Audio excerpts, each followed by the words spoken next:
Mahkamah Agung melalui Panitia Seleksi Hakim Ad Hoc membuka pendaftaran seleksi calon Hakim Ad Hoc Tipikor tahap ke-23 tahun 2025. Pendaftaran calon Hakim Ad Hoc Tipikor ini dibuka pada tanggal 17 Juli 2025. Hal ini disampaikan oleh Ketua Panitia Seleksi Calon Hakim Ad Hoc Tipikor, Prim Haryadi. Prim Haryadi bilang, pendaftaran calon Hakim Ad Hoc Tipikor terbuka untuk seluruh warga negara Indonesia yang hendak mengabdikan dirinya sebagai Hakim Ad Hoc pada Pengadilan Tindak Pidana Korupsi tingkat pertama dan tingkat banding.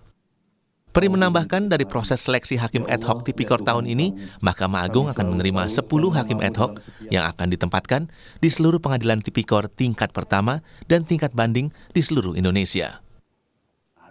Oleh karena dari tahun ke tahun Hakim Ad Hoc Tipikor ini ada yang berakhir, jadi periodenya itu 5 tahun, kemudian bisa diperpanjang atas usul Ketua Pengadilan Negeri atau Ketua Pengadilan Tinggi, dapat diperpanjang untuk 1 periode, jadi 10 tahun maksimalnya.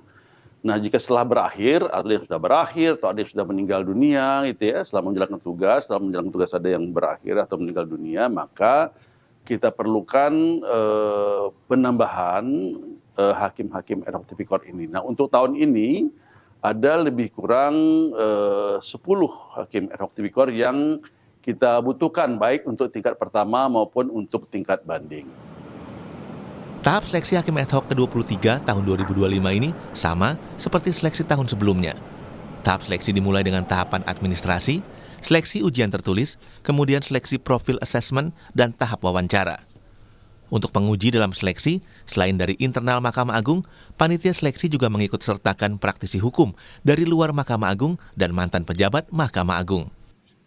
Ya, untuk tim penguji kita Mahkamah Agung melibatkan baik para akademisi maupun para praktisi ya ataupun tokoh-tokoh masyarakat. Seperti misalnya saya contohkan untuk akademisi kita melibatkan Prof. Indiarto Senoaji, juga ada seperti Prof. Topo dari UI, ada juga Prof. Nur Basuki dari Airlangga gitu ya.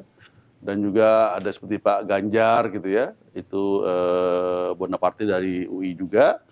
Kemudian juga kita melibatkan beberapa tokoh yang kita nilai tokoh masyarakat, seperti misalnya Pak Wakil Ketua Mahkamah Agung yang lalu ya, Pak Andi Samsan Nganro gitu ya, dan juga Pak Dr. Suhadi, mantan Ketua Kamar Pidana. Berpakaian rapi. Perekrutan Hakim Ad Hoc Tindak Pidana Korupsi diatur dalam Pasal 10 Undang-Undang Nomor 46 Tahun 2009 tentang Pengadilan Tindak Pidana Korupsi. Undang-undang mengamanatkan dalam mengadili perkara tindak pidana korupsi harus dilakukan oleh hakim karir dan hakim ad hoc dengan komposisi sebagaimana ditentukan undang-undang. Kami ucapkan terima kasih serta mohon maaf apabila dalam pelaksanaan